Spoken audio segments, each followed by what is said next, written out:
Ang katotohanan sa pagbibigay ni Bunso Mix Malino ng bulaklak sa isang babae, halina at ating alamin.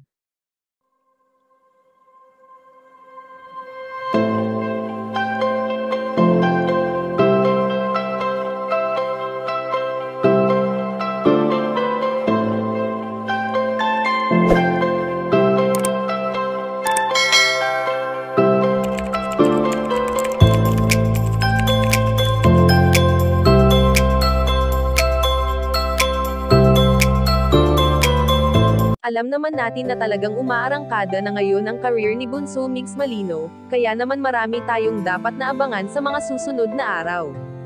Sa patuloy na pagbibigay update ng binata sa kanyang mga solid followers ay marami ang nakakapansin sa pagiging masiyahin ngayon ni Bunso Mix Malino.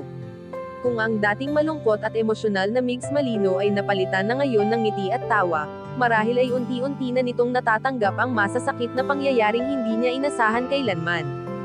Bagamat may pagkakataon na kung ating mapapansin na palaging nakatingin ang binata sa kalayuan, ay isa lang ang ibig sabihin nito at ito ay ang paulit-ulit niyang pag-alala sa kanyang kaysa isang katambal.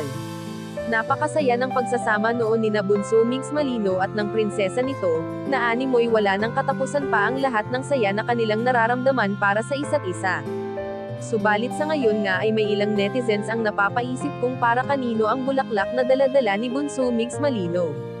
Hindi naman lingid sa kaalaman ng lahat kung gaano ka-sweet ang binata, at kahit nga si Cutie Mahal noon ay palagi niyang sinusorpresa ng bulaklak at ngayon nga ay hindi na nito muling magagawa. Kaya naman ang pagdala ni Bunso Mix Malino ng bulaklak ay para sa isang babae na kanyang followers at maging sa kanyang pamilya. Kayo mga ka-chika, anong masasabi niyo dito? Please leave the comment and don't forget to subscribe.